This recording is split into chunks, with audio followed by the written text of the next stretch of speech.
First at 5:30, as plans to build a new Atlanta Public Safety Training Center move forward, an 11 Alive viewer sent in a question for our Verify team. Yeah, right now 7 protesters face domestic terrorism charges after a clash last month at the construction site. Now a viewer wants to know why we didn't see the same charges after the January 6th attack on the Capitol. Here's 11 Alive's Jerry Carnes to verify.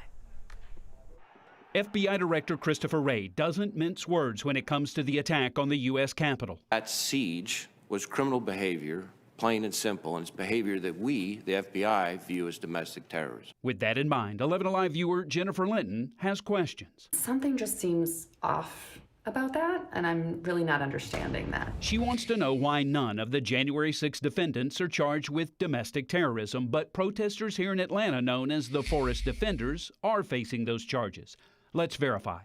Our sources are former federal prosecutor Michael J. Moore, state and federal law, and a report from the U.S. Congressional Research Service. According to that report, while federal law defines domestic terrorism, it is not, on its own, a chargeable federal offense. If you just think about, I think there's generally a reticence by elected officials sometimes to label perhaps constituents as domestic terrorists. Moore says federal prosecutors use the definition of domestic terrorism as a guide.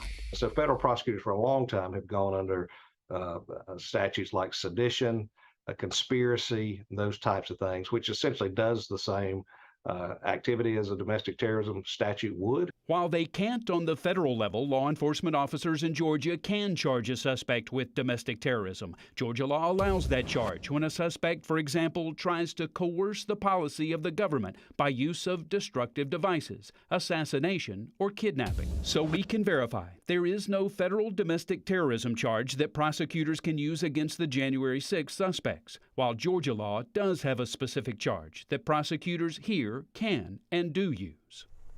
And as always, we are dedicated to answering any questions you might have. So if you see a claim online that you'd like for us to verify, or just something you're worried about, send us an email to verify@11alive.com.